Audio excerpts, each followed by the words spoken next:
So welcome back to another webinar here on A1 Trading. So Murad, today's lesson is again for you because it's part 2 of what I started last time. So it's going to be trading psychology, obviously, and I'm going to recommend some books. And I've got, as I said, I want to continue with what I already started, which is this book right here, Atomic Habits. I'm going to talk about the 4 tricks or 4 laws you can apply to your everyday habits in order to perform better at your day trading. And the second book, this is something I've never done actually, combining 2 books. Now, the second book is this one here, The Power of Habit, Why We Do What We Do, and How to Change. And this is actually by Charles Duhigg. And the reason why I'm going to combine the 2 books is because sometimes, you know, in this book right here, James Clear refers to Charles Duhigg, and Charles Duhigg refers to James Clear. So as you understand, the books and the concepts, the theories are somehow intertwined. In order to understand Atomic Habits, you've got to read The Power of Habit, and in order to understand this book, you need to understand Atomic Habits. You understand?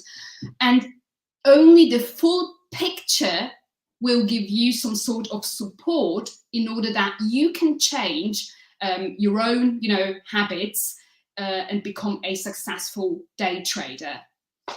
So I'd say let's just begin with today's program. And yeah, all right, wait a moment, Beach on Thailand.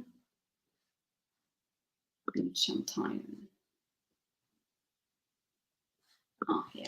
Yeah, here we go. Okay. You can see my screen, right?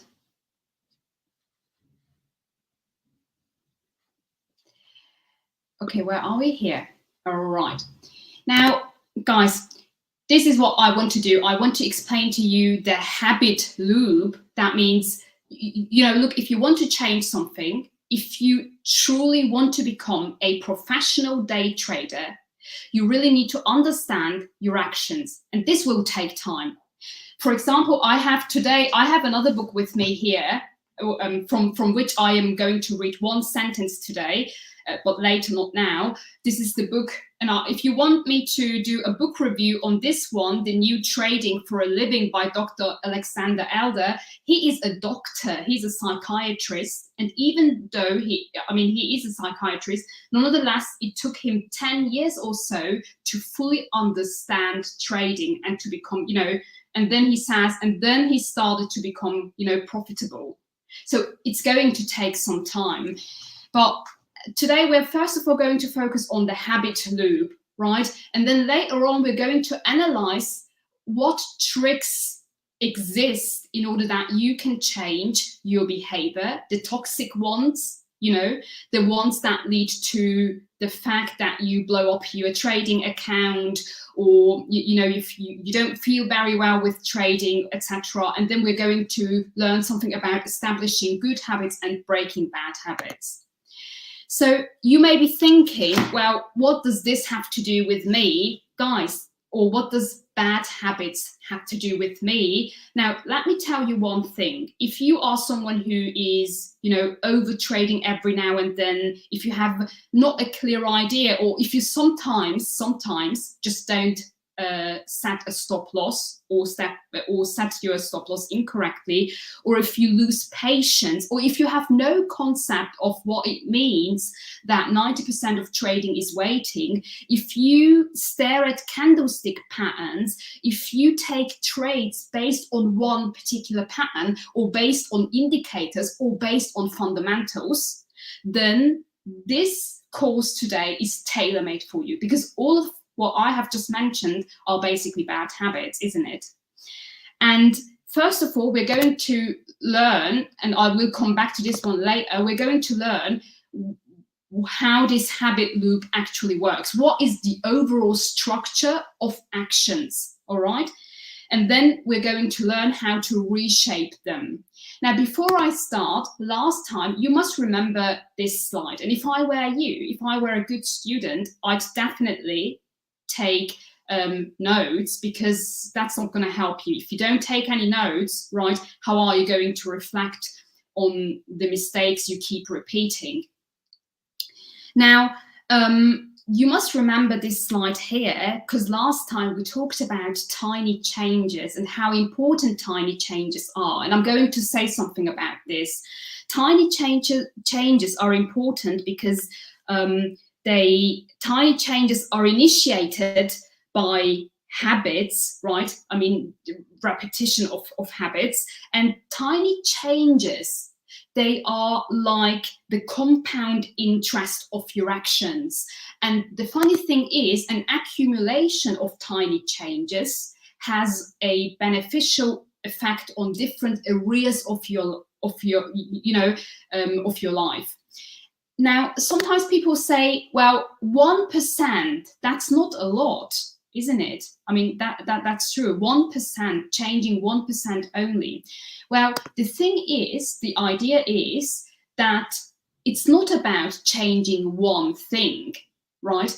So that means it all starts with you asking the question, right? Last time we talked about identity-based changes, and we said if you want to create an identity-based change, then you first of all have to ask yourself, what type, or who am I, right? What identity do I want to create? If you, for example, say, I want to become a professional day trader, let's say that's the identity you have always been dreaming of, or you want to become a consistently successful day trader. This requires that you change 1% of all the things that come to your mind that basically, are part of this particular identity. For example, waiting patiently, following your trading plan. When we say waiting patiently, learn how patience works. Learn what waiting means, right? What does waiting mean to you? Are you just sitting there and staring at candlestick patterns? Well, that's not waiting, that's staring, right? So that means you could change this one right here, or you could change the point following your trading plan. Did you know, and this is something that, this is not me saying it, but Dr. Alexander Elder, he says, for example, the funny thing is, most people, most traders, they are always too keen to learn something new. They want to learn new indicators, they want to buy a new software, they want to learn new techniques, they want to learn new patterns, they want to learn, I mean, on the one hand, learning something new is absolutely important. On the other hand, it's very important that you have your own trading plan, right? And then what you do is, every single day, you basically improve your understanding of your trading plan by 1%. Understand your trading plan always better and better, instead of learning something new. Always looking for the holy grail of trading, always asking, is there any other indicator, or am I supposed to, follow all the fundamentals, blah, blah, blah, blah, right? Have your own trading plan and then improve your understanding. Or money management, yeah? Now, what I want to say, I don't want to now focus on these. You maybe have different other suggestions what you think makes or forms a part of identity as a successful day trader. What I'm saying is, create an identity, right? And we're going to learn in a few seconds that you can change your identity. Identity does not mean where you were born or something like that. Your culture, where you were born, these are things you can't necessarily choose. That's not your identity, that's given to you. But your job, your task is to make the best out of it and to create an identity, as I said, to become a professional day trader. The accumulation of all these 1%, they create your identity as a professional day trader. Not one single area, but multiple areas together.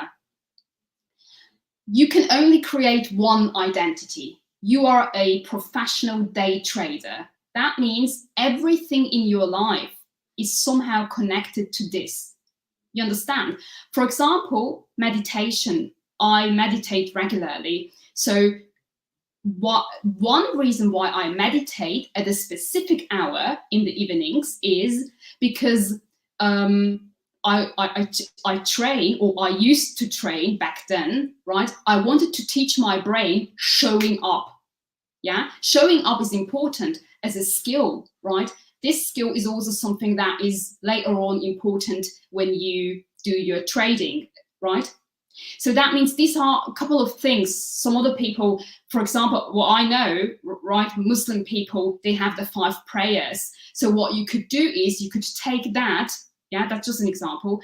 You could take that and do it or use it as learning, do this regularly because you want to teach yourself showing up.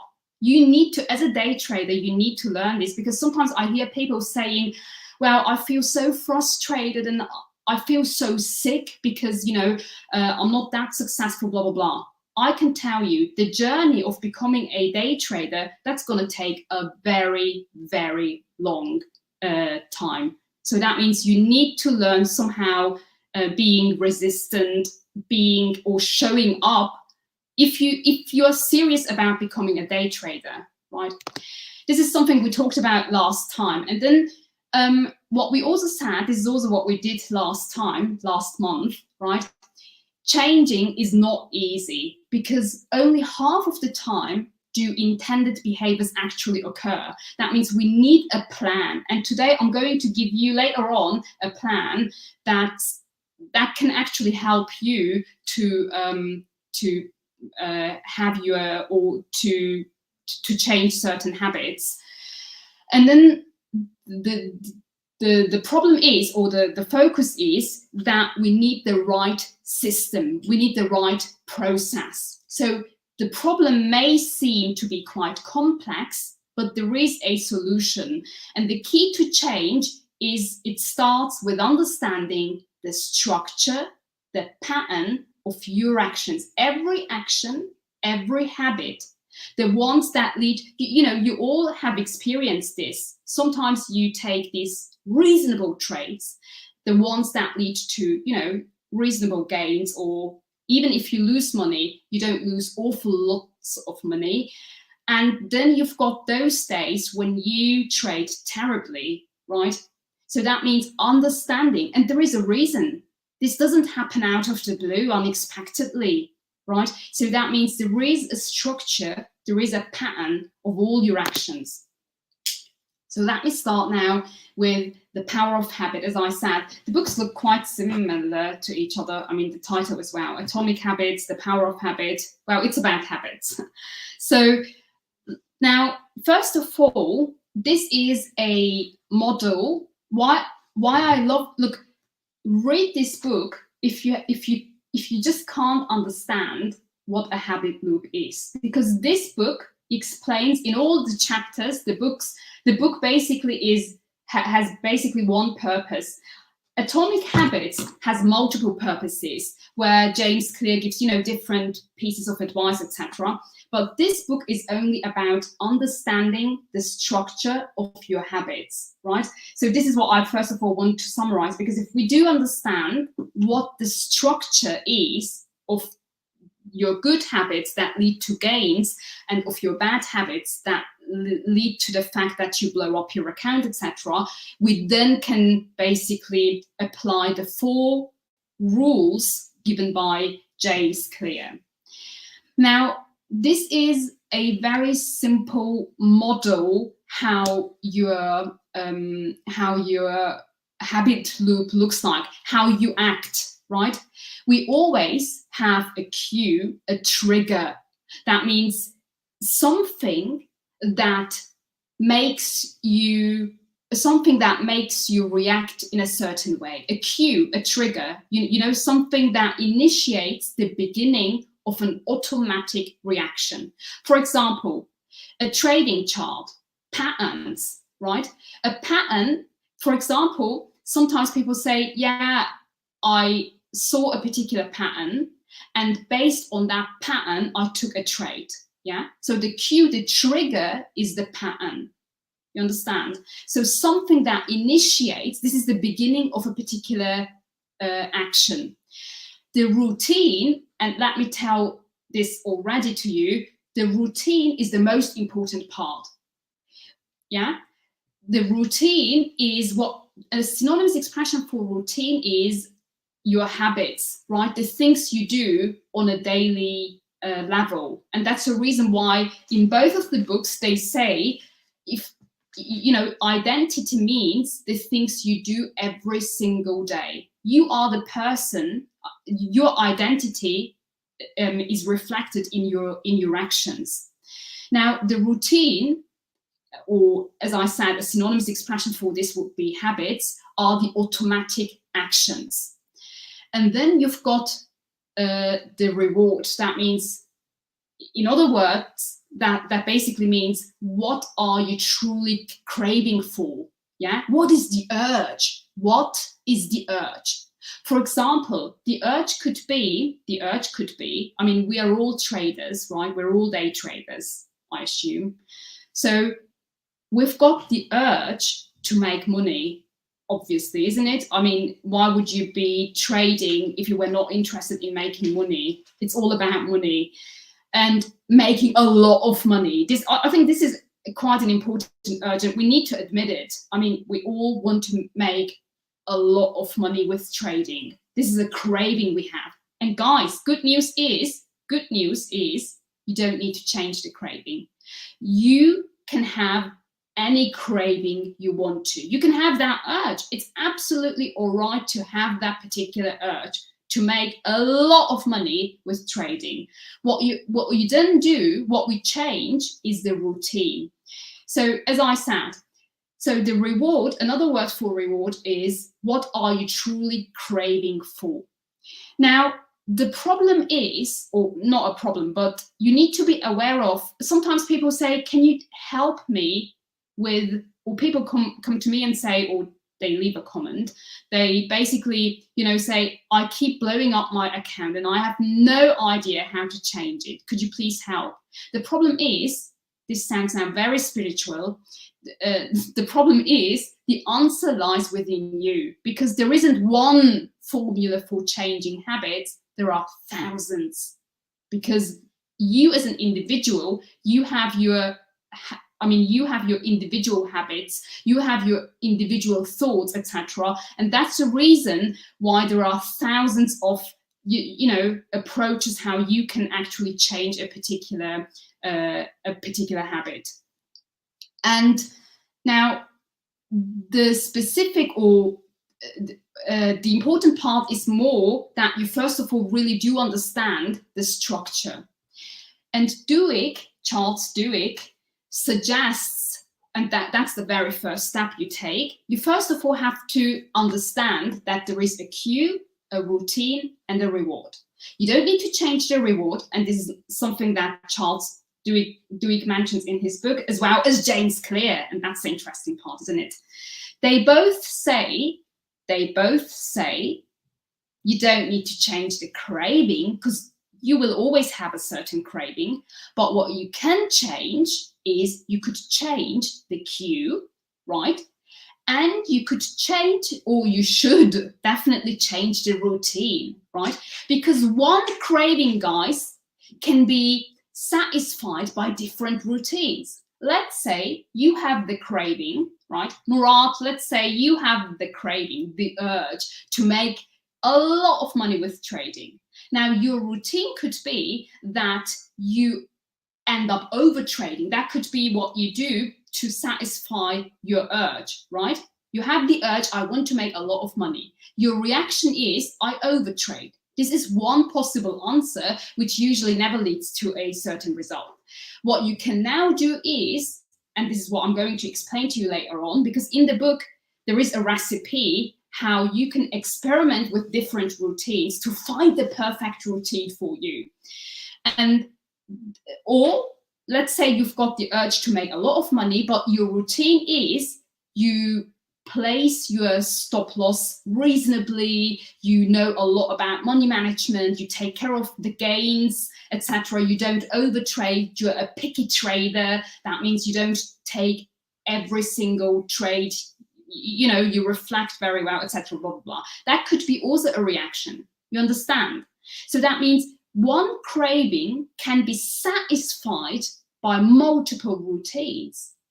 And if you figure out what the perfect routine is, guys, then you've got the holy grail. Because what you then need to do is multiply that particular routine. And then you've got it. Now, so first of all, understand this one here, cue, routine, and reward. I think it's clear, right? It's a very simple model. The second step is you now have to apply the following framework, the framework right here with the 4 steps. This is a framework provided in the book, The Power of Habit. And here he says, first of all, identify the routine. We're going to do it together in a few seconds. Identify the routine, right? Second is experiment with rewards, right? Because maybe you have, you know, maybe you find another craving which fits better to your identity as a professional day trader. And then isolate the cue. Isolate the cue means find the exact cue to understand what makes you take the silly trades that lead to the fact that you blow up your account, or find the perfect trigger that makes you experience, because we have all experienced that makes you experience, you know, great gains and reasonable trades. You all have that, don't you? We've got both sides. No trader on this earth, well, maybe some, no trader on this earth has only the miserable experiences, right? So that means find the cue that makes you act either, you know, in a positive way or in a negative way, and then have a plan. That's not surprising for us day traders, isn't it? You always need a trading plan. And here as well, you need to plan it. And I'm going to show you how this works. And you will be astonished how well this may work for you. Now, first, let's do this together. We're going to apply the framework. We're going to apply the framework to a particular case. The case study here, well, I created it, but it's not a good one, actually. It was late evening, blah, blah, blah. I didn't have time. But let's say we've got XY, yes? A person is a day trader. The person has, let's say, 5 years of experience. But what you could do is you could create your own, you could create your own persona. You could basically write down who you are. You are probably a student. You are also a day trader. You've got 2 years of experience, maybe, I don't know. And every now and then you blow up your account, or you find yourself over trading, or you take impulsive trades. Okay, that's the persona. That's the identity of that particular person. But as I said, if I were you, I'd now write, I am Amy, and then basically write, I'm a day trader. I've got 10 years plus of experience. I do this and this as a mistake, you know, and you to have your own case study. Now, the first thing we do is we have to identify the routine. What does that mean? Identifying the routine means you're taking pen and paper. You have to write it down, otherwise it doesn't work. You have to write down what your routine is. What is your actual routine? That means, for example, I get up at 7 o'clock in the morning, I take a shower, and then I open up my trading account, for example. I log on to my trading account, and then I do a quick analysis of the chart and write down how you do it. This is important because we want to understand in detail what the matter is, right? Sometimes I do and this is something I have noticed in my case, that I have to write it down. I have to write down my analysis on a piece of paper. If I don't write it down on a piece of paper, but if I use a spreadsheet or whatever, I don't like it. Yeah. So that usually doesn't lead to good trades. If I, what I like is writing it down on a piece of paper. So you write down what is your routine. How do you trade? How does that happen? And then you write everything down and you describe it as detailed as possible. The next thing what you do is you ask yourself 2 questions. What's the cue for my routine? What's the trigger? What makes me act a certain way, right? And what's the reward? And this is something, if I were you, I would do that every day. Yeah, that means every day after you are done with trading, I would take out my trading journal and I would take notes. That means I would describe what my routine was on that particular day. And then I would ask myself, what was the cue for my routine today? Yeah, you must have noticed this. Sometimes we've got a certain routine and it works very well. And sometimes we just have a different routine and then we notice, oh, wow, wait a moment, it didn't work out very well today. You understand? So, and then you ask yourself, what's the cue for this particular routine and what's the reward? Yeah. That means, for example, I have once read an article, but I don't remember where that was, that most day traders, they lose a lot of money on Mondays. Did you know that? Or on Fridays. This has a lot to do with, it's the beginning of a new week, right? And the trigger could be, you are now full of energy, right? That's the trigger. And you are now in the mood of, let's do it. I'm excited. Where is the adventure? Where is the excitement? That means you act not because day trading means work to you, but you act because you feel so excited. You're full of energy and you now want to do something, right? That means you're acting out of, because there is no other activity in your life. Yeah. And this is very dangerous because day trading is a random, a random boring job, like not boring, but it's just a job. And this is not how you should be, or this is not the way we should approach it. It's not something, or when you feel excited, it's not about, I feel excited today or I feel down today. On Mondays, sometimes people feel down, they feel sad, or they feel, they feel a certain way. And out of that, they act a certain way. That means maybe you have watched a YouTuber talking about his or her gains, and you now feel pressured, right? And that's the reason why you take a certain routine. Maybe on that particular day, you end up over trading. Yeah. So it's not just, as I said, it's not out of the blue, unexpectedly, but things happen for a reason.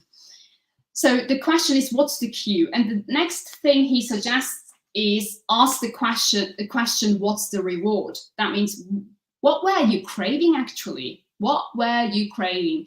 Were you craving a certain amount of money, right? Or were you craving maybe the trade itself? That would be a nice craving, because it should all about, it should be about, day trading should be about trading. Or were you craving a temporary distraction? Were you craving some sort of adventure and excitement? Yeah. Now, what you then do is you get an answer, right? You write down the answers to those questions, and you may be now wondering, how can I be sure that my answer is correct? Because maybe you're lying into your own face, could be, right? Now, the great thing is, Charles Duhigg suggests a little experiment. He says, what you can do is, in order to answer question number 1, what's the cue for this routine and what's the reward? What was I craving? Let's say you have blown up your trading account, right? Now the question is, what was the cue for my action? What was the cue? Maybe you watched, as I said, a YouTuber. Maybe you checked your bank account and you realized that you need money and you're now under pressure, right? And the second question is, what's the reward? Yeah, the reward here is, what's the urge? What makes you act a certain way? So in order to be 100% sure, first of all, you could answer the question, and then you could do a little experiment on yourself, because you want to check whether you're lying or you're honest with yourself, right? This is an experiment suggested by Charles Duhigg. And he says, experiment with different rewards, right? That means experiment with different urges. That means here the question, or the simple trick is that experimenting with different rewards will help you to understand what your true craving is. That means you ask yourself, what do I really want? What do I really want? And in order to figure out what you really want, what was your true urge? What was your urge? Now, sometimes people say, yeah, my urge was, I just wanted to, I thought I saw a good opportunity and then I took a trade. And then you ask, well, did you place your stop loss in a reasonable manner? And the answer is no. Well, then trading was not your urge. You're lying. Your urge was maybe, as I said, maybe you absolutely need that particular amount of money, right? So that means if you really want to figure out what your urge is, what you can do is, for 5 days, you have to do this for 5 days, otherwise it doesn't work. Now, for 5 days, you go through this instruction. Now, on the first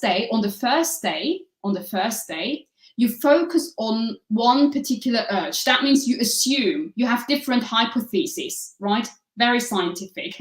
So you have one particular urge. You think, well, my urge could be making a lot of money. Let's take this, right? We want to make a lot of money.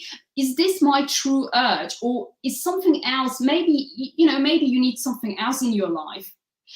For example, and this was 10 years ago when I started with trading, what I have noticed with me is, in the mornings when I basically wake up, my urge is always, I always feel quite excited and I want to do something like, I'm looking for adventure, excitement, etc.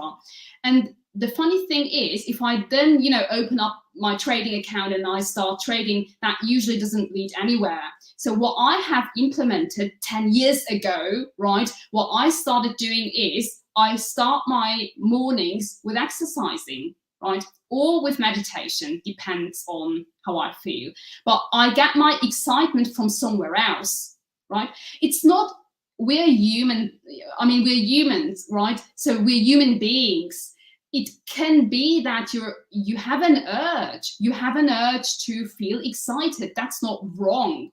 But the problem is, don't use day trading to satisfy your urge to feel excited, yeah?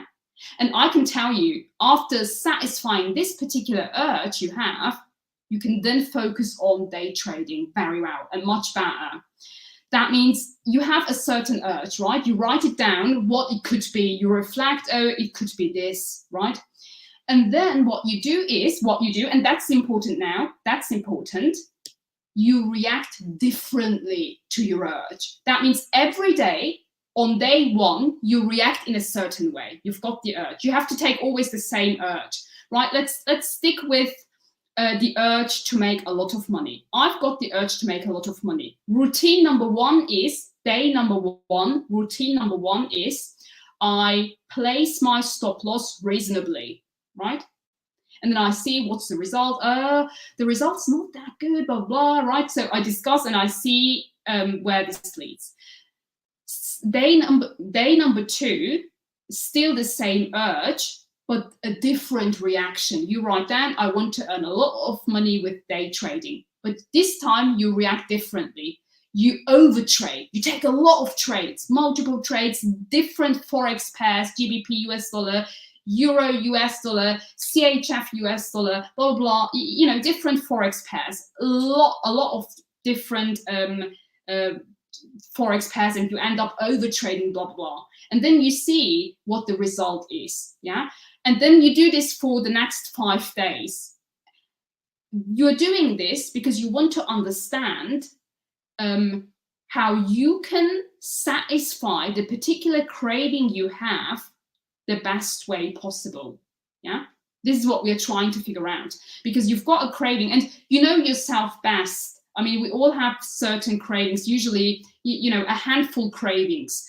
One is making a lot of money, feeling excited. One is you want to apply your skills. You want to be, you know, seen as someone competent by your friends, by family members, etc. You have different urges. So you write them down and then you figure out what is the best way to satisfy this particular urge. I hope you understand. And then, yeah, and after it, and then it hasn't finished, right? You do it, you react a certain way, and then after each reaction, after each activity, you jot down, you write down on a piece of paper the first 3 things that come to your mind. Okay, you've got the urge to make a lot of money, right? You react a certain way by trading a lot, watching a lot of YouTube videos, learning, you know, doing things so, and then you write down, you write down 3 things. After you've done that, you write down the first 3 things that come to your mind. How do you feel? Yeah, how do you feel now? Or what comes up to your mind? For example, what I remember from over trading is, what I usually feel is I feel exhausted. On the other hand, that's the funny thing, and you must have similar experience, I assume. Sometimes over trading, and this has a lot to do with, depending on where you live and depending on the fact, what the definition of work in your country, in your culture, in your family, in your etc. is, that shapes, or this has a great impact whether you end up over trading or not. Yeah, because sometimes people say, I over trade because I want to have the feeling as if I have worked hard for my money. You understand? That means then you could also write this down. You could say, I feel exhausted, but I feel like as if I have genuinely done something, even though there is no result. Yeah, because over trading, I can't imagine that over trading leads to good results. So there is no result, but you feel like as if you really did something, as if you conquered the world, and as if you worked very hard for your money. Yeah, you feel a certain.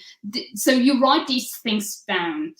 But then, what you also do, this is step number 4, you set an alarm for 15 minutes, right? He says exactly for 15 minutes, because when the alarm goes off, you ask yourself, and that's now very important, you ask yourself, do you still feel the urge?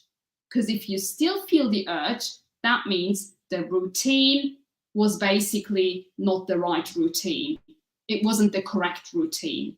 You understand? So if you still see, I mean, let's say you over traded, right? You had the urge to make a lot of money. Your reaction is you end up over trading. The first 3 things that come to your mind is, I feel exhausted. I feel as if I have really worked hard for my money, but I feel very sad because there is no result, for example. And then you set your alarm for 15 minutes, it goes off, and then you ask yourself, do you still have the urge? Well, yeah, I still have the urge to make a lot of money. That means the routine you have chosen was absolutely rubbish. That means over trading is rubbish. You understand? This is how it works. Well, I keep asking you if you understand. I'm not quite sure. Wait a moment, I change over to... Yeah, get the excitement from the outside world, or from meditation, guys. you can get real excitement, brutal excitement from meditation, that it blows your mind. Okay, maybe some of you need to rewatch or just buy the book and read it. But as I said, this is a summary. Now, as I said, look, you have an urge, right? You're okay. Thank you. Yeah, thank you for answering the question. So you've got an urge. You want to make a lot of money. You react a certain way, right? This time, your reaction is you place your stop loss reasonably, right? You place your stop loss reasonably, and then you write down what are the first things. You know, in the evening when you are done with your trading, you write down what are the first 3 things that come to your mind. The first 3 things that come to your mind. First one is, well, I applied a real skill, because knowing where to place your stop loss is a real skill, and that feels genuinely good, doesn't it? So that's something that comes up to your mind. The second thing is, it wasn't exciting. Placing stop losses is not, you know, it's just work. You just do it and then you make your money, and you had a risk reward ratio in the back of your mind. It's nothing really exciting. You don't necessarily feel excited, but you're happy with the result. And then you set your alarm, and when your alarm goes off after the 15 minutes, you ask yourself, do I still have the urge, right? Do I still have the craving? Yes, I do. And then you check your results and you see, wait a moment, I'm also happy with the result. You still have the urge.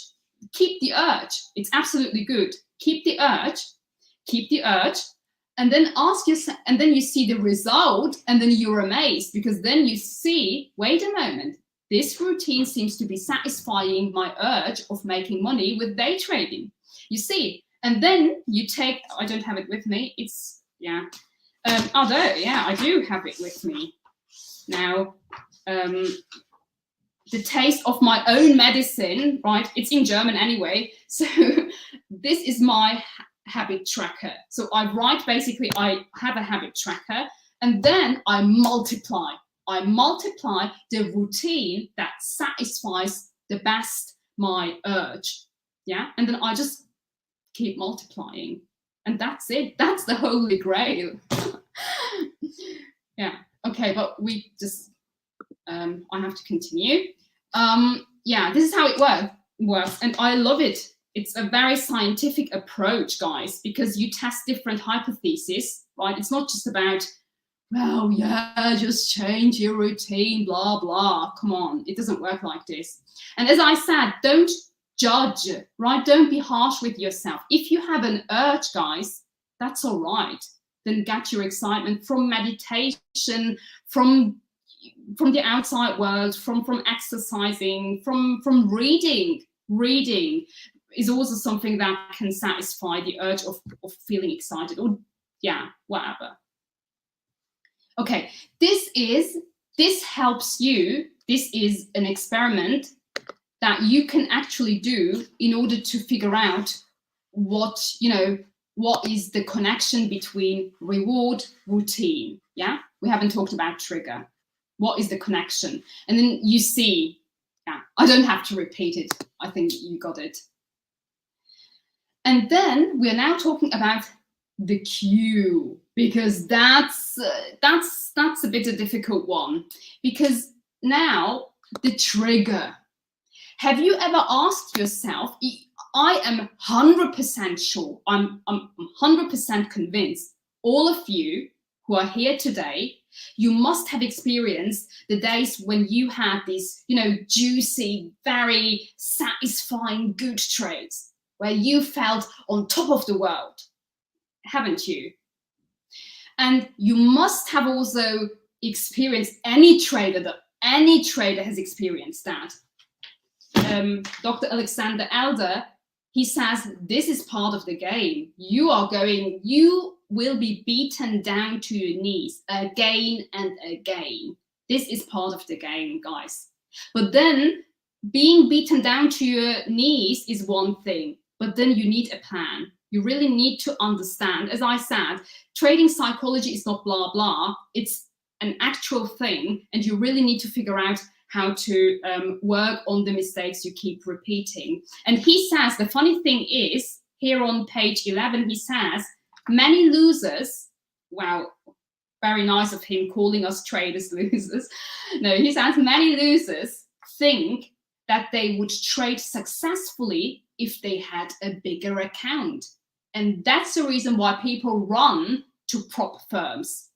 I wouldn't recommend. It is true, you need a certain, a certain amount of money, but you don't need a lot of money, guys. Everyone could afford it because you don't need a lot. Yeah, I don't want to make some more remarks about it because that's a different topic.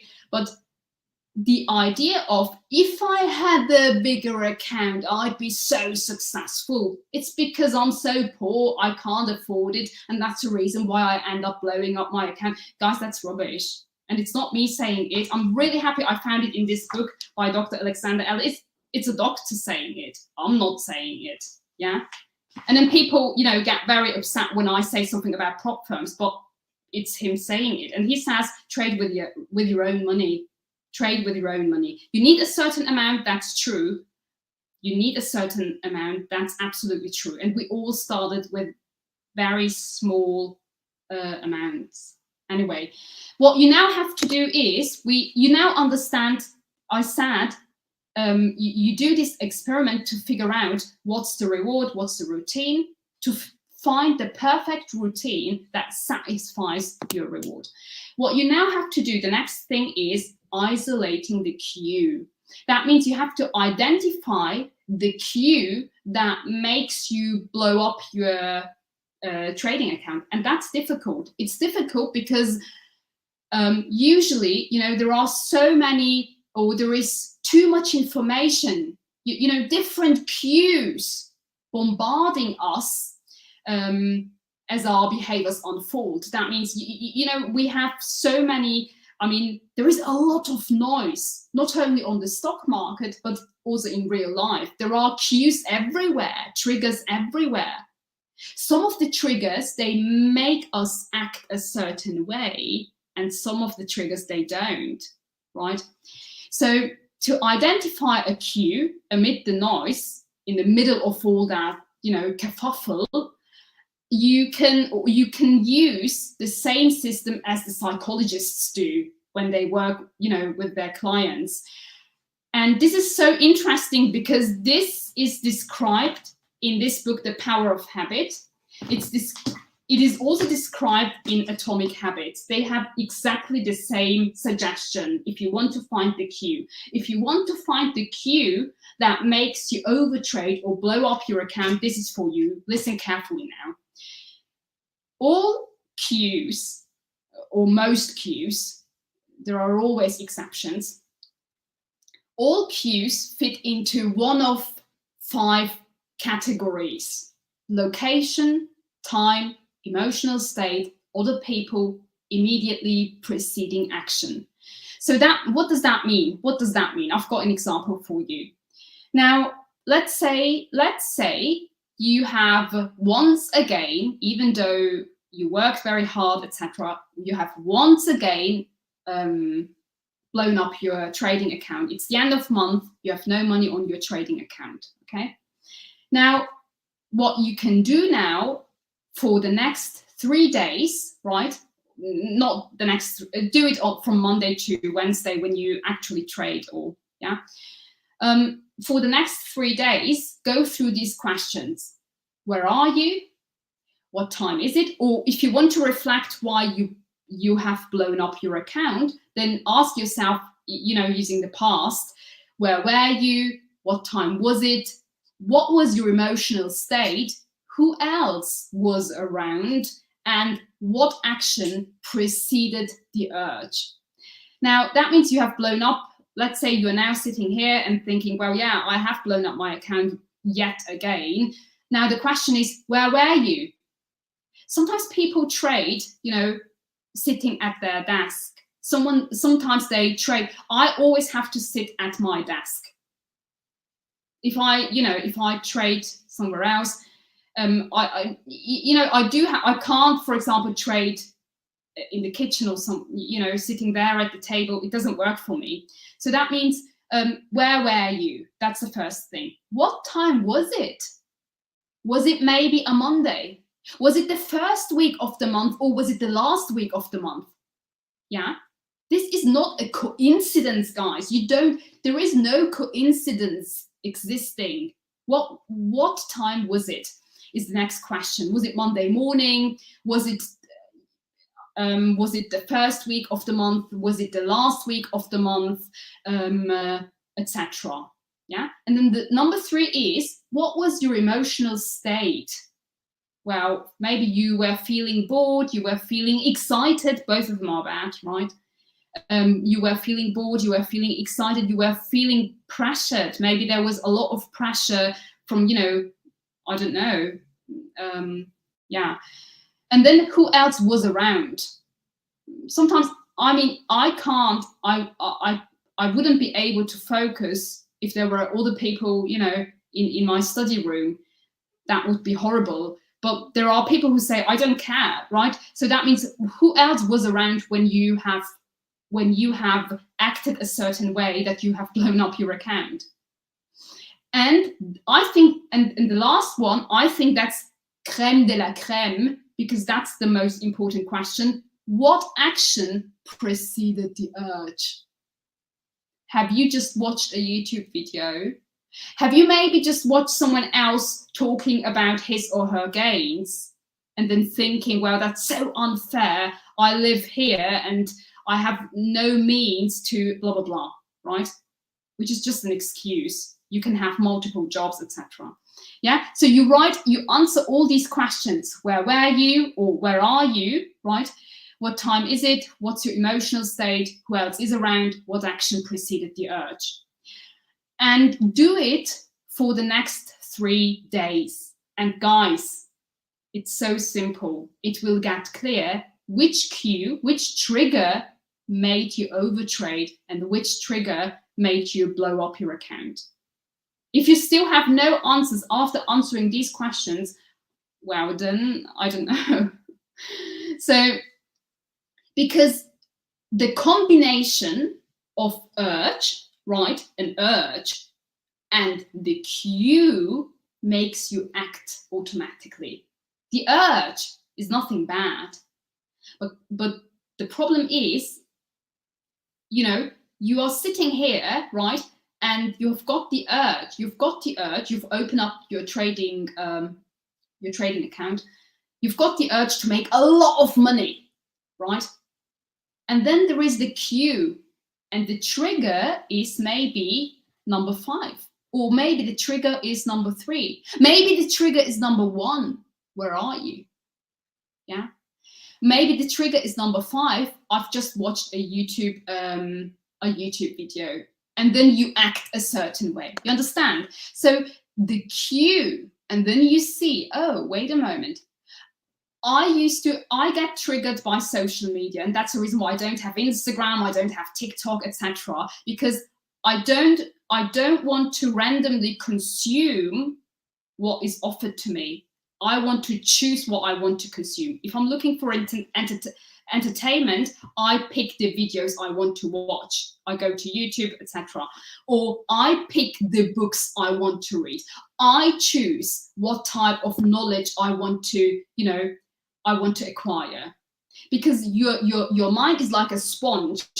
If you are just there scrolling through your Instagram or whatever, then I don't know. You're like a leaf in the wind. You have no control over, and then you get triggered easily, right? You watch someone, you see something, and that's always really annoying. You see someone talking about his gains or her gains. That's always really annoying. Nobody does that.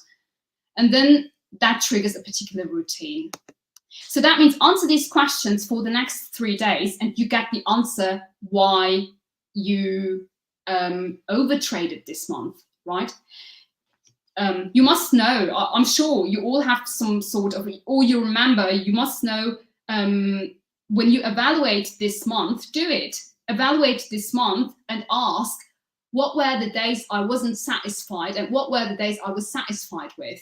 And then answer the question, and then ask yourself, and what is maybe a good trigger? What was your emotional state back then when you experienced 3 days in a row of making gains? And then replicate this particular cue. And then another thing is that not another thing, we are here isolating the cue. Wait a moment. Yeah, isolating the cue and then having a plan. Oh, there is a mistake, guys. Look, isolating the cue is number 3, and then having a plan is number 4. Now, step number 4 is have a plan. And the plan is very simple, guys. I hope you are already doing it with your trading. Have you do it with your trading as well? Guys, it was a game changer for me when I started anticipating. Guys, anticipating is so useful. That means not just staring at candlestick patterns and at different time frames, but asking yourself, if this and this happens, what does that even mean, right? Having multiple scenarios in the back of your mind. Anticipating is very useful for trading, but as well as for having a plan, because Charles Duhigg says anticipate. He says, if you want to, if you have figured out your habit loop, if you have figured out your trigger, your routine, your reward, yeah, you can now begin to shift the behavior. You can now change your behavior. How does that work? You can change to a better routine by anticipating, by planning for the cue and choosing a behavior that satisfies the reward you're looking for. That means you can anticipate the cue. That means, look, you could say one cue, you can plan the cue. Every Monday morning, I feel like the urge, I know I want to do something exciting. Yeah, for example, that's just an example. I've got this with every morning. Yeah, every morning and that's the reason why I already write it down. And I also have this in my trading journal. Every morning, and this is something, before you go to bed, you already write it down. Every morning or tomorrow, I will do something that gives me that spark of excitement.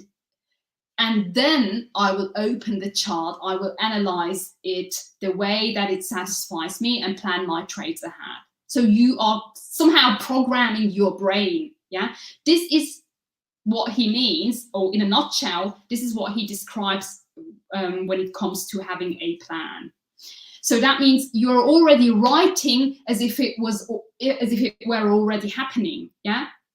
So every morning I will do something that gives me that spark. Or you can be more detailed. You can write, every morning I will either start my day with meditation, or as I said, with meditation, or I will basically start with exercising, or with reading 2 chapters of, or not 2 chapters, 2 pages of a particular book, etc. Yeah, so you're already somehow programming. And this, what time is it actually? And this leads us, to the next book. And that's the reason I know it must be a lot of information. I really hope it's not boring for you. And I really put a lot of effort and time into creating today's program, because it wouldn't be enough. If I stopped here, this wouldn't be enough, guys, because this is just this book here, right? The Power of Habit. What you also need to understand, and this is somehow connected, you see now the connection. Charles Duhigg says, plan ahead. The cues that always trigger a certain, plan ahead. And James Clear, he says, this is something, I can come back to it later. He says something, he talks about habit stacking. Habit stacking is planning. That means I will talk about habit stacking, planning in a few seconds.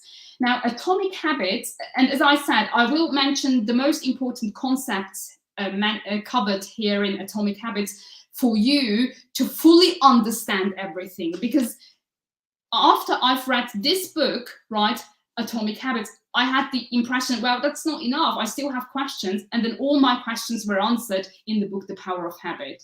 So that's the reason why I have to somehow also say something about Atomic Habits. Here, the precious information, I'm going to summarize things, all right? No worries. Now, the important aspect here is that James Clear says, forget about outcome-related changes, focus on identity-related changes. That means start with the identity. First of all, create an identity, right? And then focus on the process. Process is, another word for process is, you know, habits, actions you repeat every single day, and then the outcomes, the results. Yeah. So that means always start first of all with your identity. And you may be now saying, well, that's very difficult. It's not. Identity is, what we said today, the most practical way to change who you are is to change what you do. Yeah. And that's the reason, guys, if you are really interested in this topic, create first of all a habit tracker, but also do the other things I've said today with the experiment. So James Clear has a slightly different approach. He has a slightly different approach. What he did, right? Charles Duhigg works with a framework, the 4 steps I have just explained to you. But James Clear, he has the so-called laws, right? 4 laws of changing, of creating good habits, or 4 laws of breaking bad habits. And they're very simple. I'm going to give you some pieces of advice in a few seconds, but this is the summary. The cues, the triggers, make them obvious for the good ones, right? If you have like the trigger, if I see, for example, for me, yeah, I love it when I am a teacher, I'm a college teacher, and for me, a part-time teacher, and for me, what I love is that I love it that my study room looks like a classroom. Not literally, but, you know, with the flip charts on the wall, with the books, with my bookshelf.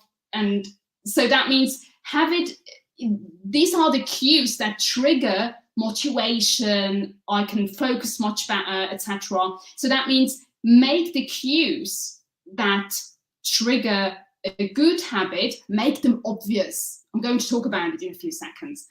And the cravings, the urges you have, right, make it attractive. The response, James Clear uses the word response, but that's the same word like, you know, habit, the actions. Make it easy, make your actions easy, and reward, make it satisfying. And I'm going to talk about what that actually means. What is a satisfying reward? What is a satisfying reward? And the opposite is true when you want to break bad habits. Make it invisible, make it unattractive, make it difficult, and make it unsatisfying. Now, I want to talk about every single law, but as I said, don't worry, it's just a summary, right? Now, law number 1 is, the first law is to make it obvious. Or if you want to break a bad habit, make it invisible, right? Now, the trick is something that you have learned seconds ago. He says, always, first of all, oh, wait a moment, guys. Ooh, that's urgent, isn't it? Yeah. All right. So he says, understand the root cause of your bad behavior or of your good behavior, right? Both of them. And he asks the same questions as Charles Duhigg does in his book. That means, where are you? What time is it? What's your emotional state, etc. Yeah, these are important questions. So that means these questions will help you. And then, oh, what is just going on? Wait a moment. That's annoying. Okay. And then what you can do is, I've got a problem here. So annoying. All right. So, okay. You ask the questions because what you then want to do is this annoying, guys, if you hear the sound of my... I don't know how to fix the problem, to be honest with you.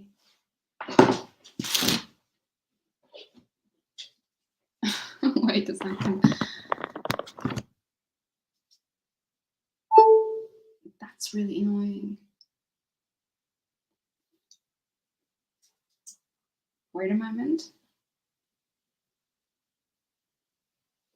I think no, that's so annoying. I don't know. Do we have to wait a moment? Yeah, this is what I tried actually. Wait a moment. Wait a second. Yeah.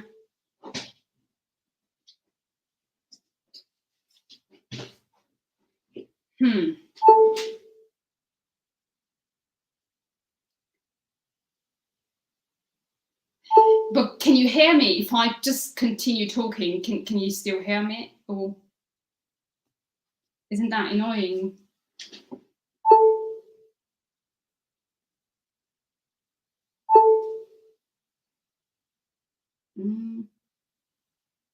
Okay, then I'll just continue. Yeah, this is too complicated for me. You see, I have no idea.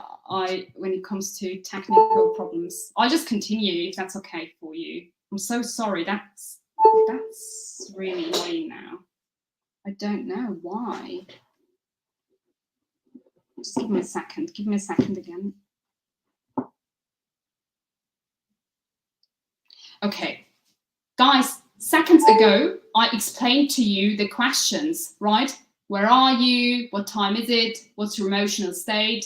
Who else is around? What action preceded the urge? You do this because then when you realize, wait a moment, number 3, the emotional state of feeling excited was so helpful, right? You make it even more obvious. That means the cues that were supporting good results, you multiply them. You put them everywhere.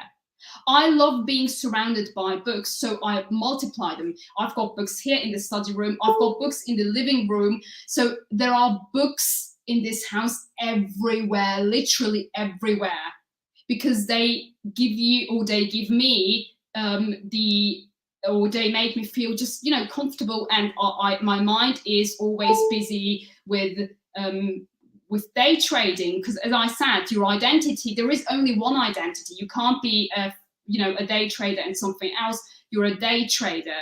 That means everything needs to make sense. That means the cues that make you happy, the cues that support your gains and support your actions, support the good outcomes, multiply them, put them everywhere, right?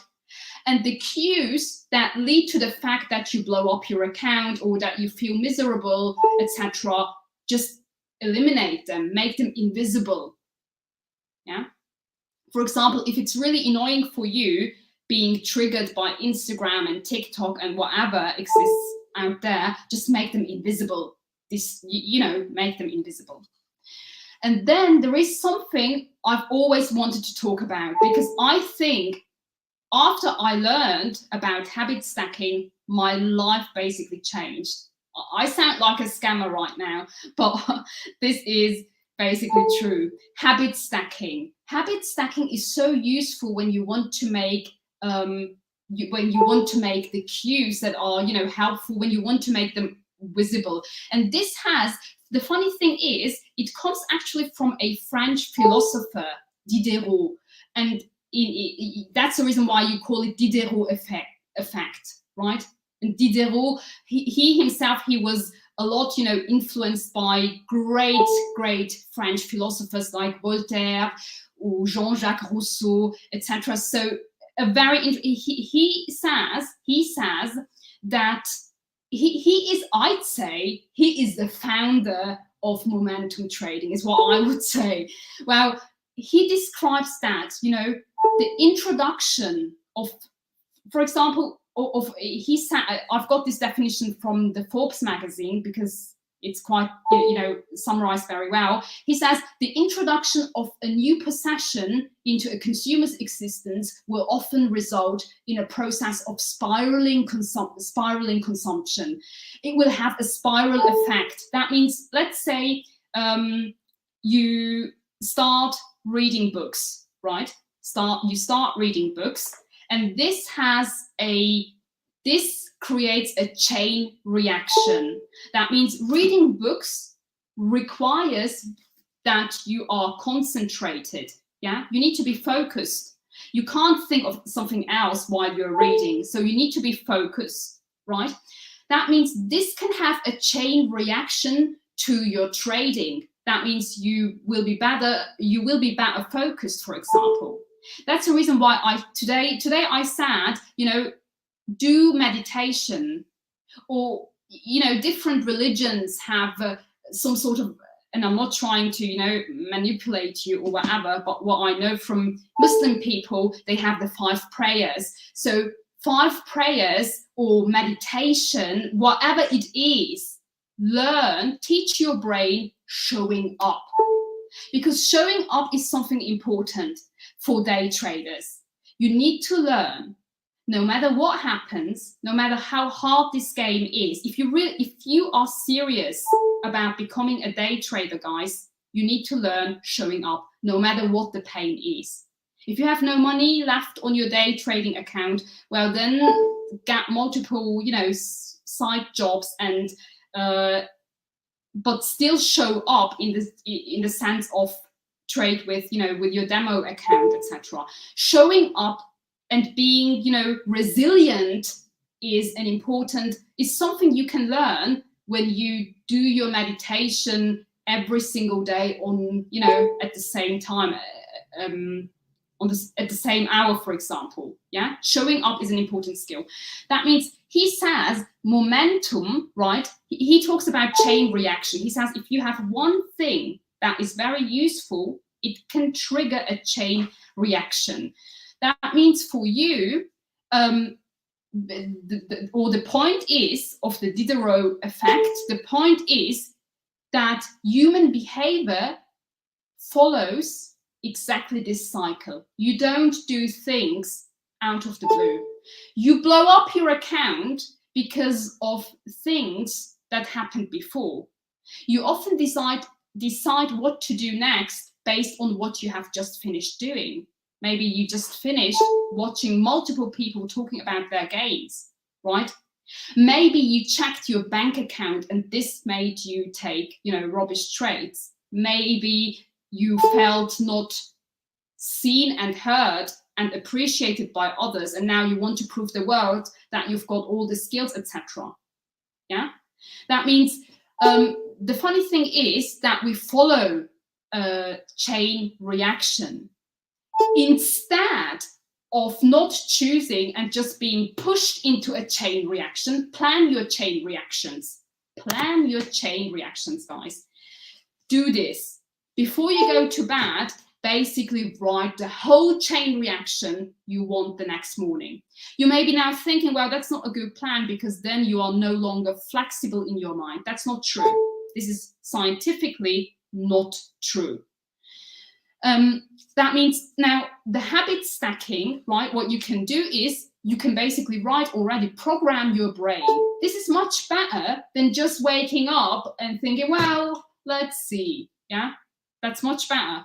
You say, after I did my meditation, or after I do my meditation, I will open up my trading account and analyze the chart. After I analyze the chart, that's habit number 2. After I analyze the chart, I will create multiple scenarios. After I create multiple scenarios, I will basically wait and see which one unfolds.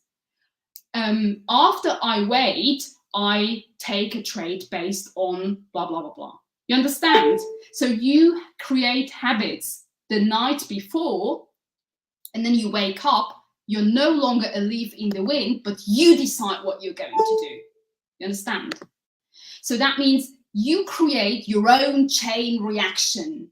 you decide what momentum decides upon your life. Yeah. So you create momentum, really. Yeah, this is what you do. You create momentum. And as I said, I wanted to use this slide a bit earlier on. This is a suggestion how your habit tracker can look like. You write down your habit here, right, in simple words, and then you've got day 1, day 2, etc. And James Clear, he says, guys, you must have heard that sometimes people say it takes you 30 days, others say it takes you 33 days, others say it takes you 60 days to basically, you know, if you want to learn a new habit. Forget about the number, forget about it, because that's rubbish. It's not about the days, right? It's not about the number, but it's more about the intensity. That means if you do a habit every single day, if your mind is busy with that particular habit, if you're so consumed by that habit, you'd get results maybe, you know, within 2 weeks or so. Now, law number 2 is make it attractive. Make your habits attractive. Nobody wants to do something which is basically not attractive, guys. But what does that mean? What does attractive mean?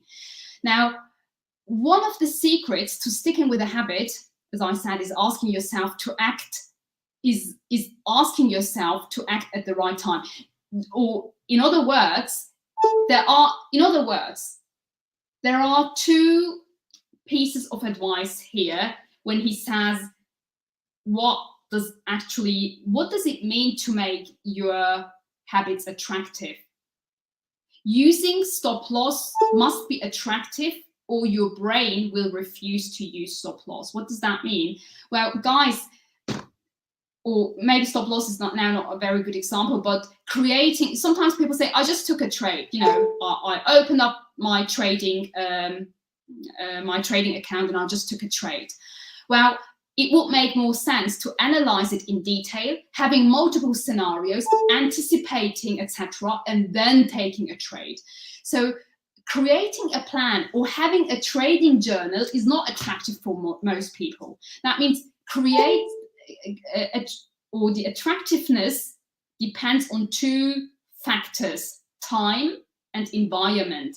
That means I always have my trading journal open and I write down certain things, like, as I said, the questions: where am I, what time is it, what's your emotional state? I do it every morning, and I do it early morning when I wake up. That's one of the first things I usually do, because you know, do it early morning. This is also a suggestion by James Clear. He says, do certain things early morning, because this will then create a momentum, right? This will then make this will make your day more attractive.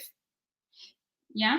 So, and the second thing is creating the right environment.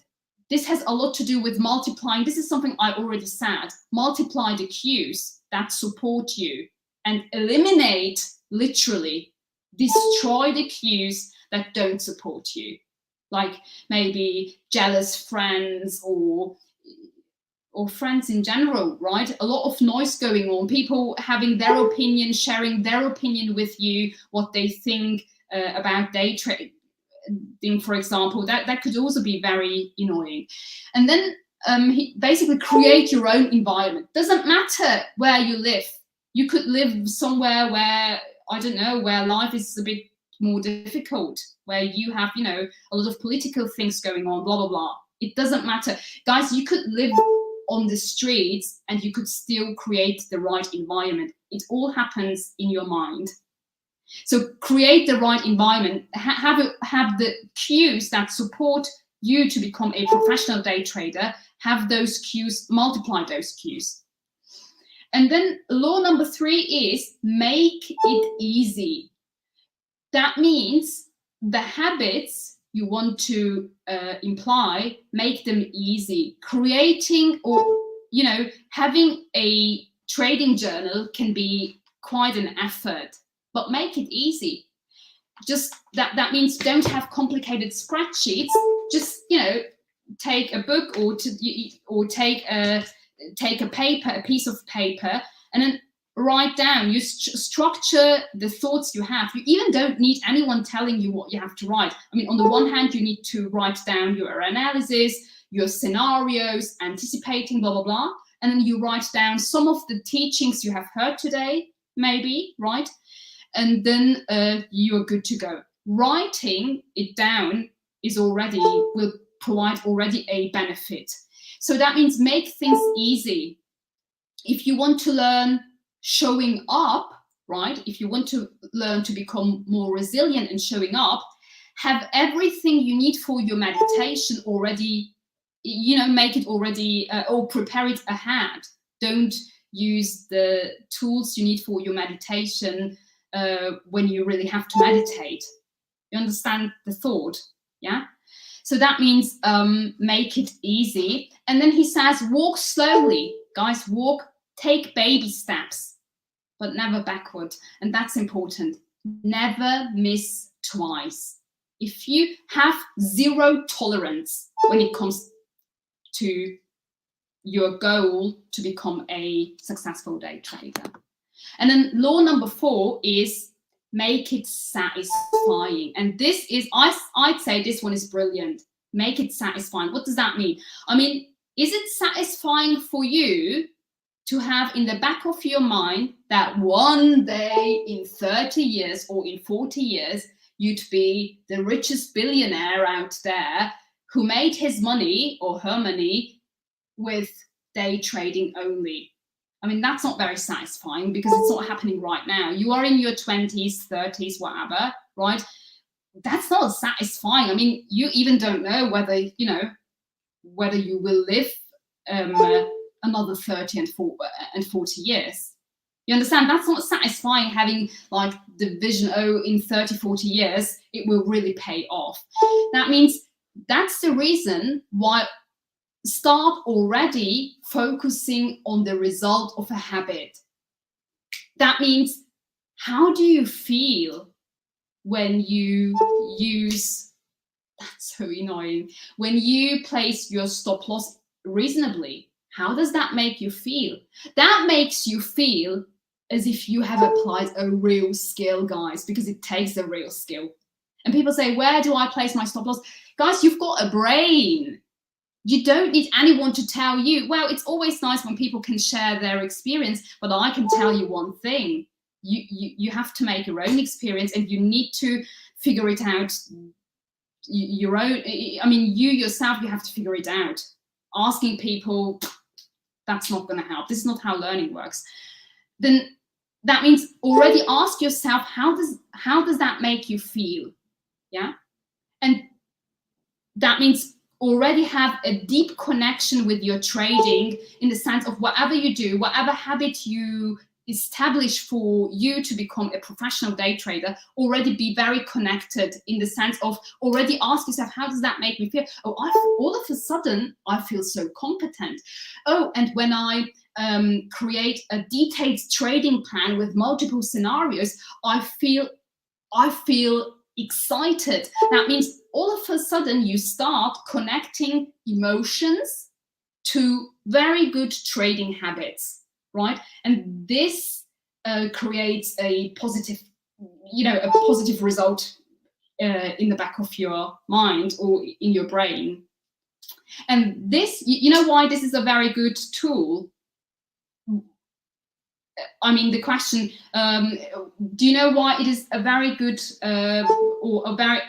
this is so distracting actually. If you connect feelings to habits already, and if you constantly ask yourself, how does that make me feel if I use a reasonable stop loss? How does that make me feel if I have a good trading plan? How does that make me feel if I have multiple scenarios? How does that make me feel? If you always ask this question, guys, this is instant gratification. Instant gratification is the #1 reason why we use, for example, you know, social media, why we leave a comment because we want likes, or why we post on Instagram, which is very funny, why girls post, you know, I don't know, oh, look at me, I'm so pretty, for example, you know, I don't want to sound mean, but this is why we do certain things. Our brain is obsessed with instant gratification. Yeah, human beings are so obsessed, are so they're always looking for instant gratification. That means use it to your own benefit. Use it to your own benefit. Instant gratification is nothing bad. Just use it to your own benefit. That means always ask yourself this emotion, or always ask yourself this habit I have just established, how does that make me feel? And then you've got all the, I mean, if a habit makes you feel terrible, you shouldn't do this habit, I guess, isn't it? Then you have to find a different habit. If you feel exhausted, terrible, sad, miserable, poor, etc., then just don't do it. The idea is to connect, to have multiple connections in your brain between emotion, good, positive emotions, and useful habits to become a professional day trader. And all of a sudden you have this reference in your brain that you have a reference in your brain that #1, you are already a professional day trader, and #2, the habits you keep doing, they are beneficial, and it's worth sticking to those habits. This makes you stick to your habits. If you can't stick to a habit, probably it's because it's not satisfying. Yeah, your brain wants instant satisfaction.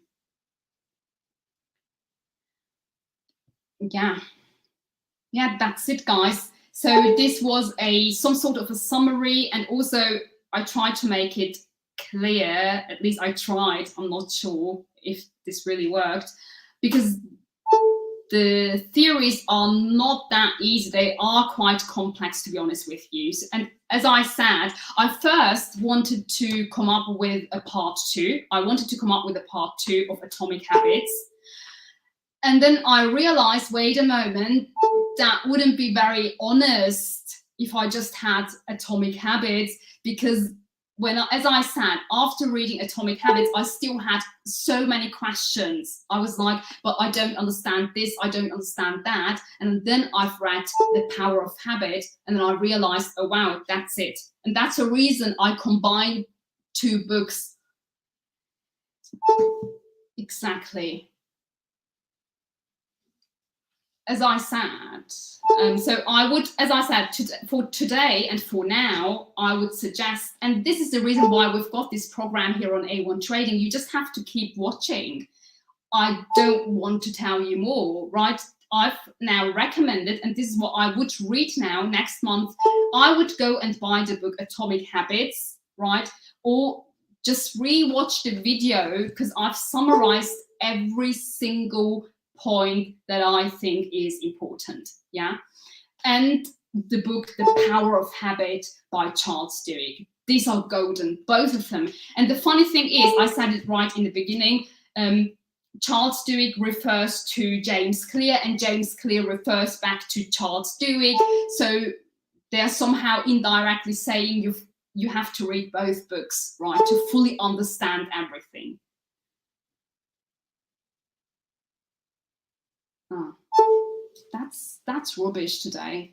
Okay, that's it, guys. And as I said, I was thinking of summarizing, that would be the next thing, the next project. I was thinking of summarizing the book, The New Trading for a Living by Dr. Alexander Elder, but there are multiple other books I could summarize. So if you have heard of this book, and if you were always wondering what this book is about, and you just don't want to buy it, but you want someone to explain to you the content, then you can basically leave a comment that you want this book to be summarized, and then I would just come up with this summary. If you don't write anything, I basically decide what I want to do next time. It's either The New Trading for a Living, or I just pick a different book. And what I'm trying to do is, it's not about, as I said, I'm not a massive fan of techniques and indicators, etc. It's more about, I want to cover the niche trading psychology. And trading psychology is not blah, blah. It's not cheap talk, right? Cheap talking. But it's more about having a clear plan. We have to stop just talking about wanting to become a professional day trader. We need a plan, guys. Yeah, you also have a trading plan, so we always need a plan if we want to change something. Okay, I'm very sorry for what's going on here with my computer. Okay, that's it for today, and I hope, as I said, if you have any questions, you can rewatch the video. If you have questions, just write it down in the comment section. I'll come back and then answer your questions. Sometimes it's quite helpful. Yeah.